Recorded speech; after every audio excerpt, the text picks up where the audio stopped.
kapurihan, ngayon at magpakailanman.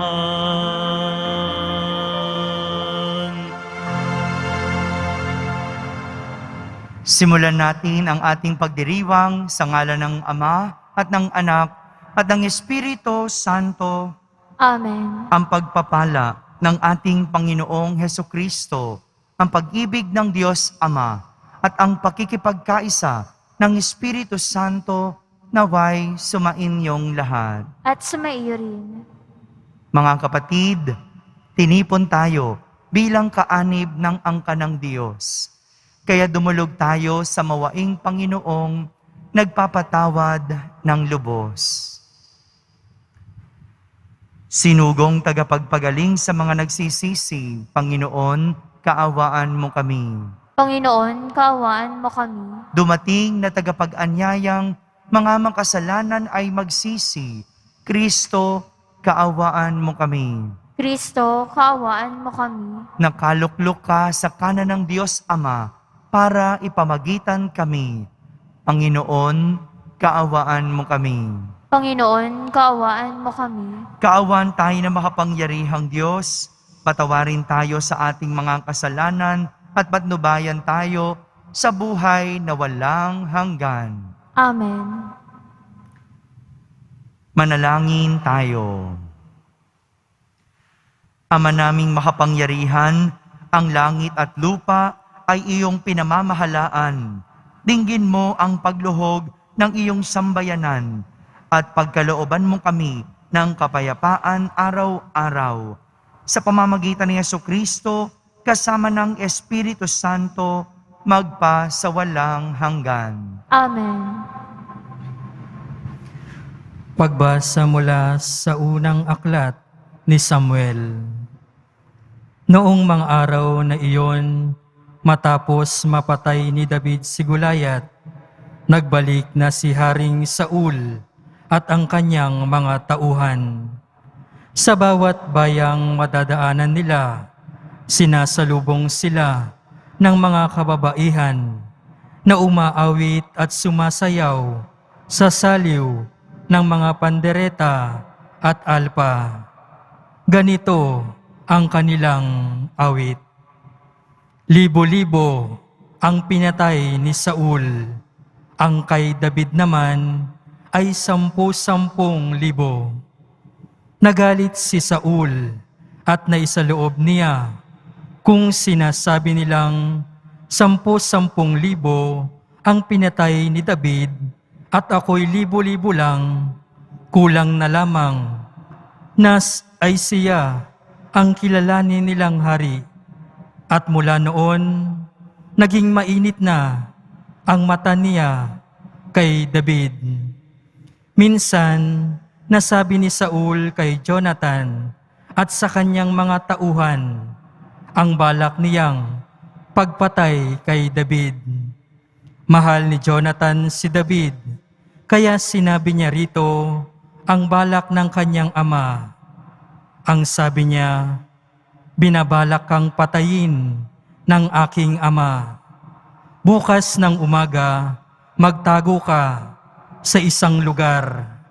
Yayayain ko naman ang aking ama sa may pinagtataguan mo at kakausapin ko tungkol sa iyo. Pagkatapos naming mag-usap, sasabihin ko agad sa iyo ang anumang sasabihin niya. Kinausap nga ni Jonathan ang kanyang ama tungkol kay David.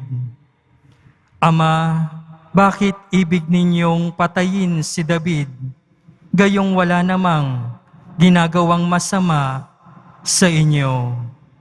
Hindi ba't pinakikinabangan ninyo siyang mabuti?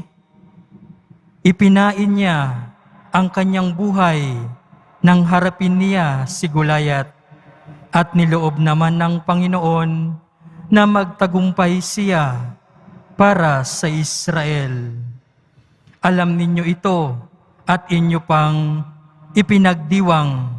Bakit ninyo siya papatayin gayong wala siyang kasalanan? Dahil dito, nagbago ng isip si Saul. Sinabi niya, naririnig ng Panginoon, hindi ko na siya papatayin. Ang sagot na ito ng hari ay sinabi naman ni Jonathan kay David. Isinama pa siya ni Jonathan sa hari. At tulad ng dati, pinaglingkuran niya ito. Ang salita ng Diyos. Salamat sa Diyos. May tiwala ako sa Diyos, hindi ako matatakot. May tiwala ako sa Diyos, hindi ako matatakot. Maawa ka, Panginoon, ako'y iyong kahabagan.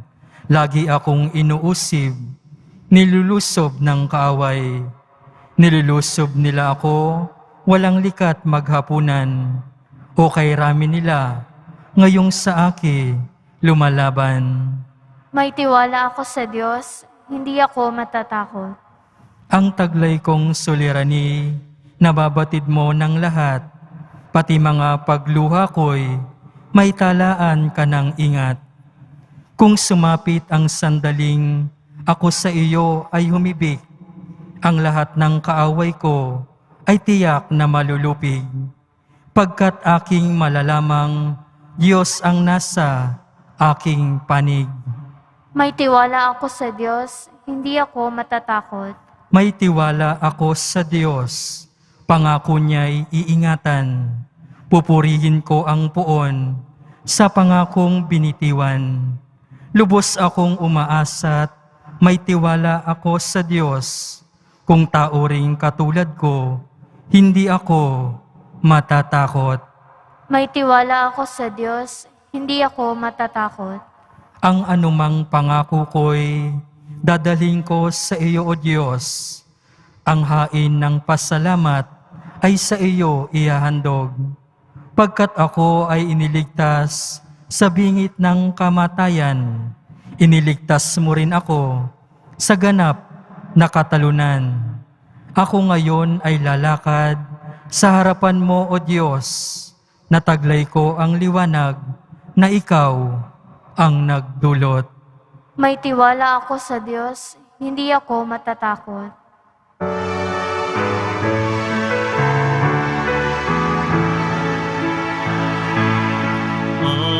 Alleluia, Alleluia, Alleluia, Alleluia.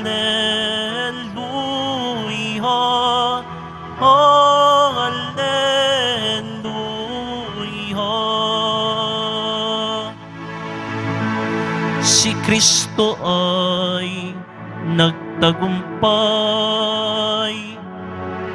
nalupig ang kamatayan, nagningning ang pagkabuhay.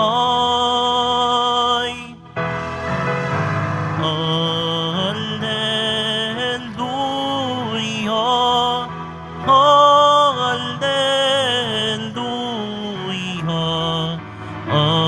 Alleluia.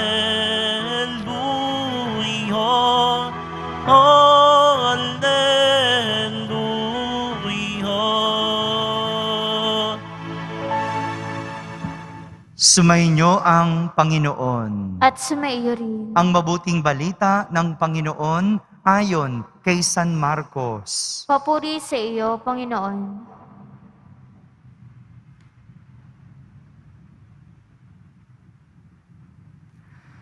Noong panahong iyon, umalis si Jesus at ang kanyang mga alagad at nagpunta sa tabi ng lawa. Sinundan siya ng maraming tao buhat sa Galilea.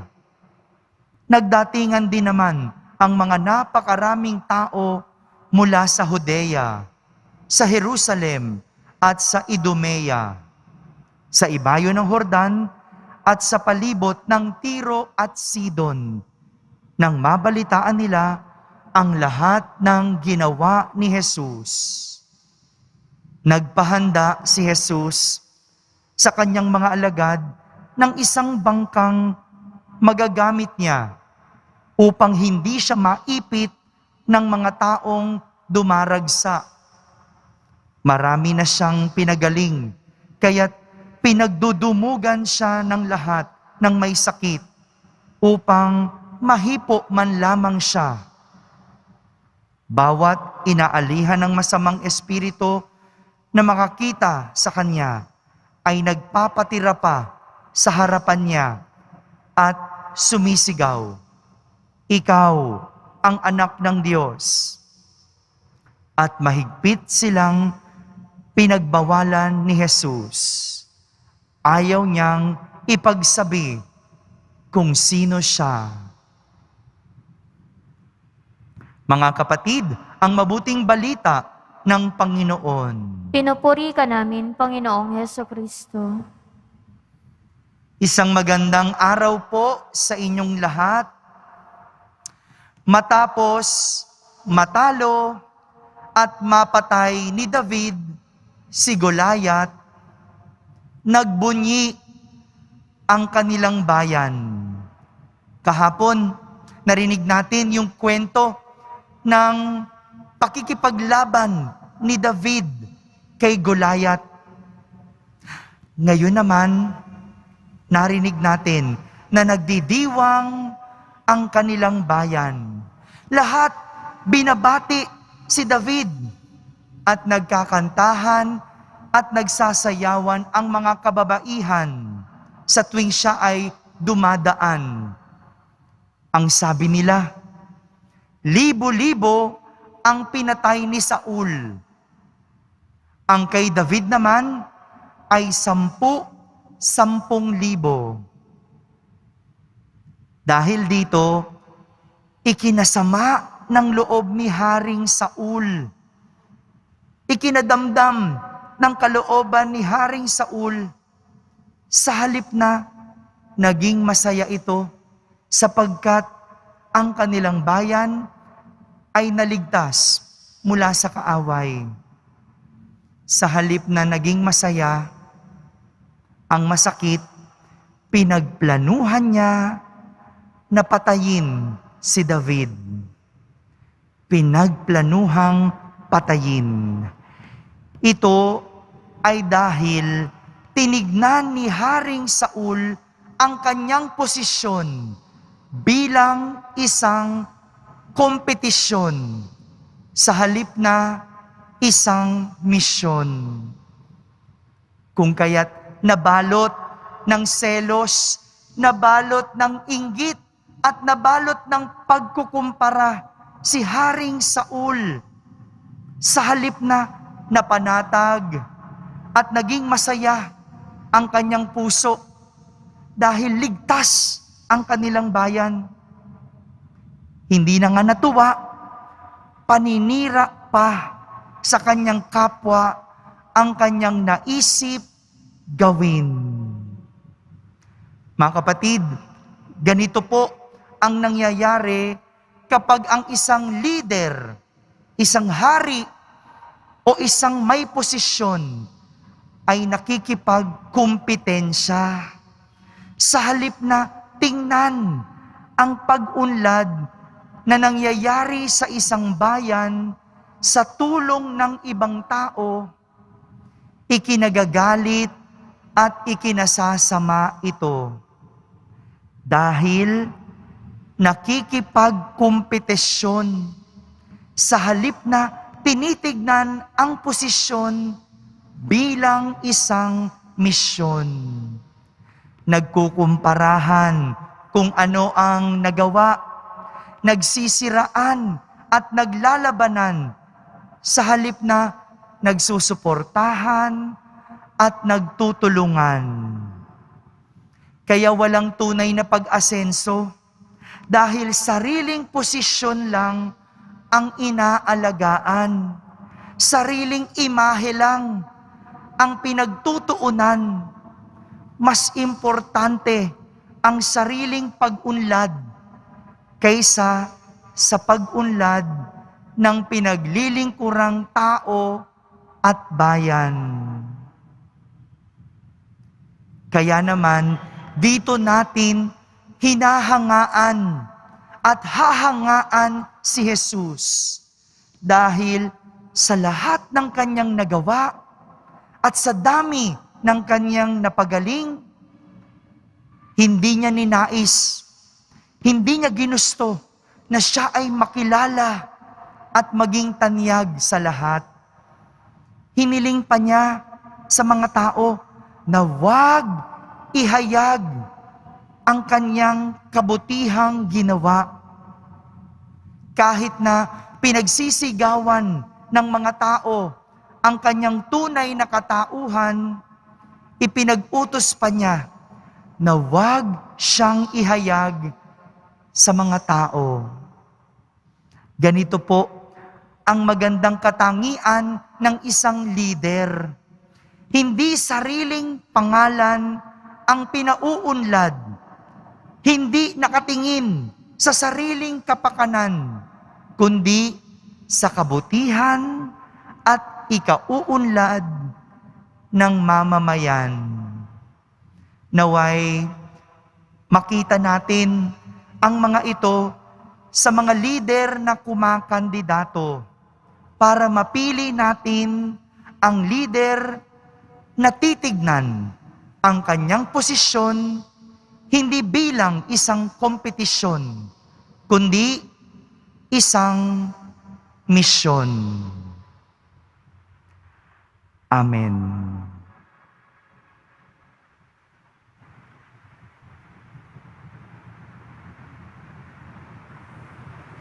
Minamahal kong mga kapatid, ipinadala ng Ama ang kanyang anak upang pagalingin tayo. Manalig tayo, nahihilumin niya ang ating buong pagkatao. Ating sambitin sa bawat panalangin, Ama, sa iyong pag-ibig, pagalingin at gawin mo kaming buo. Ama, sa iyong pag-ibig, pagalingin at gawin mo kaming buo.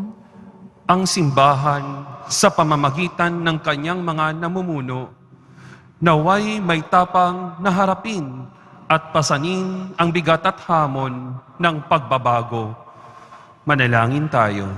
Ama, sa iyong pag-ibig, pagalingin at gawin mo kaming buo. Sa mga taong nangangailangan ng tulong, naway huwag nating isara ang ating puso. Manalangin tayo. Ama, sa iyong pag-ibig, pagalingin at gawin mo kaming buo. Ang mga nag-aalaga ng mga may sakit, naway huwag silang mapagod at higit pa nila silang bigyan ng personal na atensyon at paggalang. Manalangin tayo. Ama, sa iyong pag-ibig, pagalingin at gawin mo kaming buo. Ang mga taong may sakit na walang lunas at walang angkop na gamot, naway palakasin sila ng kanilang pananampalataya sa Diyos. Manalangin tayo. Ama, sa iyong pag-ibig, pagalingin at gawin mo kaming buo. Sa katahimikan, ating ilapit sa Diyos ang ating mga pansariling kahilingan.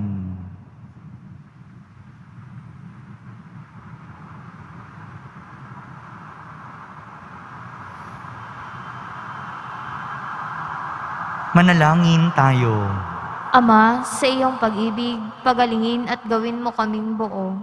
Diyos ng mga buhay, tulungan mo kaming maipagpatuloy ang gawain ni Jesus na magbasbas at magpagaling upang tunay naming maipahayag sa lahat ang mabuting balita.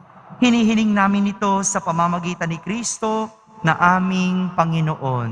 Amen.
Manalangin kayo mga kapatid upang ang paghahain natin ay kalugdan ng Diyos amang makapangyarihan.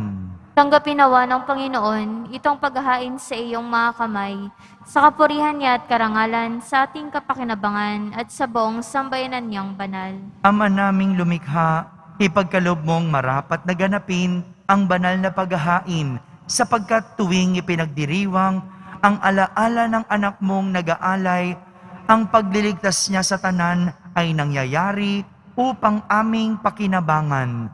Sa pamamagitan niya, kasama ng Espiritu Santo, magpa sa walang hanggan. Amen. Sumainyo ang Panginoon. At sumairin. Itaas sa Diyos ang inyong puso at diwa. Itinaas na namin sa Panginoon. Pasalamatan natin ang Panginoong ating Diyos. Marapat na siya ay pasalamatan. Ama naming makapangyarihan, tunay ngang marapat na ikaw ay aming pasalamatan. Sa iyong paglingap at kagandahang loob, ang tao'y nilikha mo't pinangasiwa sa sansinukob. Sa hangad mong siya'y iwastong lubos, siya'y pinagdusa mo sa kanyang pagtalikod. Sa iyong paggiliw, iyong ipinahintulot, na makabalik siya sa pamamagitan ni Kristo Jesus. Kaya kaysa ng mga anghel na nagsisiawit ng papuri sa iyo nang walang humpay sa kalangitan, kami nagbubunyi sa iyong kadakilaan. Santo, Santo, Santo, Panginoong Diyos ng mga hukbo, napupuno ang langit at lupa ng kadakilaan mo. Hosana sa kaitaasan, pinagpalang na paririto sa ngalan ng Panginoon. Hosana sa kaitaasan. Ama naming banal, ikaw ang bukal ng tanang kabanalan. Kaya't sa pamagitan ng iyong Espiritu, ay gawin mong banal ang mga kaloob na ito, upang para sa amin ay maging katawan at dugo ng aming Panginoong Hesukristo.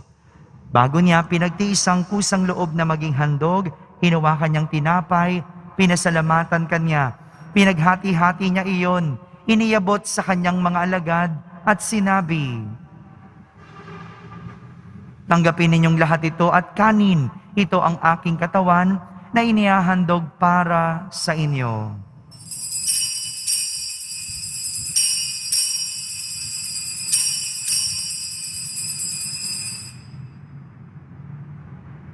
Gayon din naman, nung matapos ang hapunan, hinawakan niyang kalis, muli kanyang pinasalamatan. Iniyabot niya ang kalis sa kanyang mga alagad at sinabi, "Tanggapin ninyong lahat ito at inumin. Ito ang kalis ng aking dugo, ng bago at walang hanggang tipan. Ang aking dugo na ibubuhos para sa inyo at para sa lahat sa ikapagpapatawad ng mga kasalanan. Gawin ninyo ito sa pag-alaala sa akin."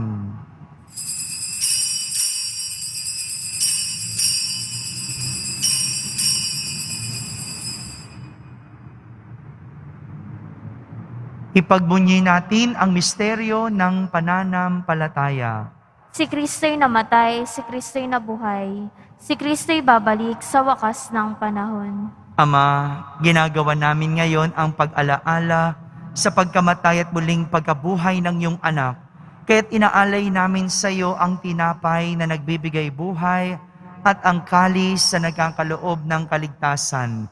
Kami nagpapasalamat dahil kami iyong minarapat na tumayo sa harap mo para maglingkod sa iyo.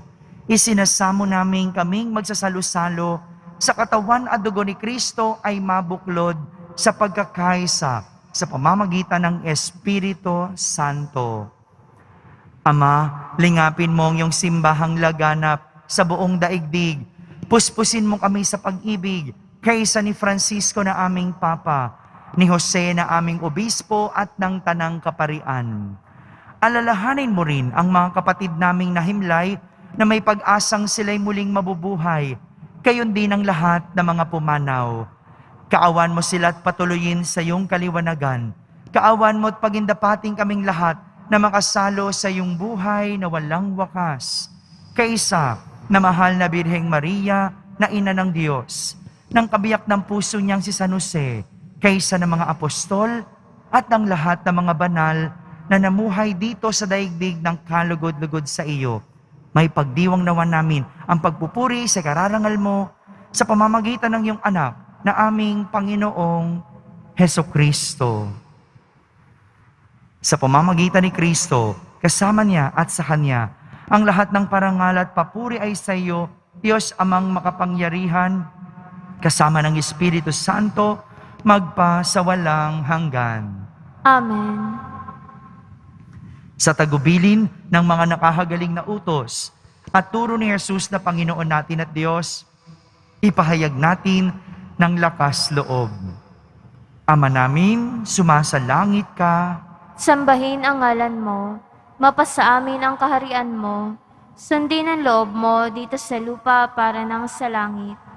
Bigyan mo kami ngayon ng aming kakanin sa araw-araw, at patawarin mo kami sa aming mga sala, para nang pagpapatawad namin sa nagkakasala sa amin.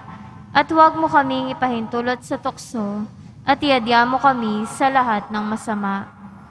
Hinihiling namin kami iadya sa lahat ng masama, pagkalooban ng kapayapaan araw-araw, iligtas sa kasalanan at ilayo sa lahat ng kapahamakan, samantalang aming pinananabikan ang dakilang araw ng pagpapahayag ng tagapagligtas naming si Heso Kristo.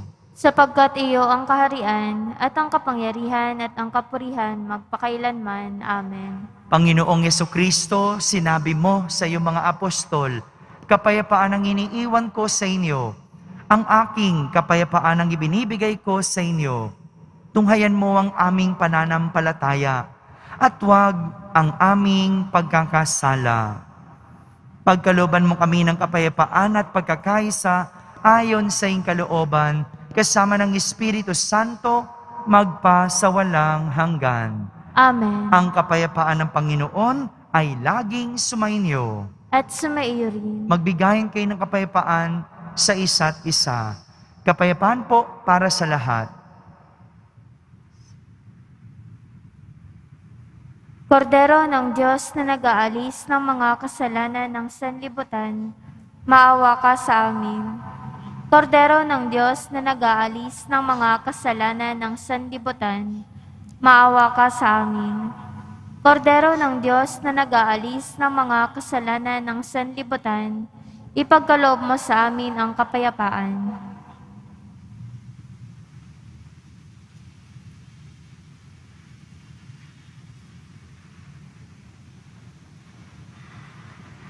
Ito ang kordero ng Diyos. Itong nag-aalis ng mga kasalanan ng sanlibutan. Mapalad ang mga inaanyayahan sa kanyang piging. Panginoon, hindi ako karapat-dapat na magpatuloy sa iyo, ngunit sa isang salita mo lamang ay gagaling na ako. Ang katawan ni Kristo. Amen.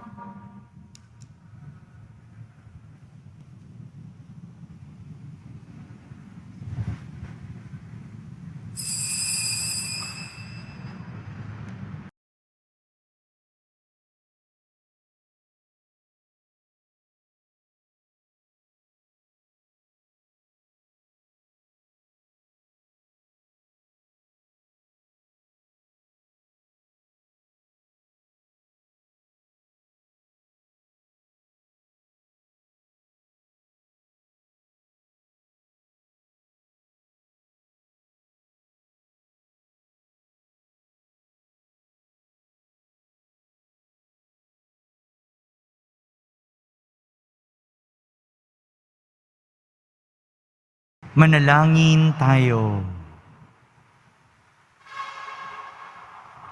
Ama naming mapagmahal, padaluyin mo sa amin ang batis ng Espiritu ng iyong pag-ibig upang kami pinapagsalo mo sa pagkaing iyong bigay para kami pagbuklorin ay magkaisa sa pananalig sa iyo sa pamamagitan ni Jesucristo kasama ng Espiritu Santo magpa sa walang hanggan. Amen. Pas ng poong Jesus Nazareno. Mahal na poong Jesus Nazareno, inihayag mo sa pamamagitan ng krus ang walang maliw na pag-ibig ng Diyos sa sangkatauhan. Pakinggan mo ang kahilingan ng iyong angkan na nagsusumamo sa iyo. Makamtanawan nila ang inyong katugunan at tanggapin ang kasagutan na may utang na loob na tinatanaw Basbasan din po ninyo ang lahat na may karamdaman at nahihirapan. Sa pamamagitan ng bendisyon na ito, naway maalala nila ang mga pangako nila noon sa binyag, na ikaw ang kanilang iibigin at pagdilingkuran bilang Panginoon, magpasawalang hanggan. Amen. At pagpalain kayo ng makapangyarihang Diyos, Ama, Anak, at Espiritu Santo. Amen. Tapos na po ang ating pagdiriwang, humahiking taglay ang pag-ibig at kapayapaan ng Poong Jesus Nazareno. Salamat sa Diyos.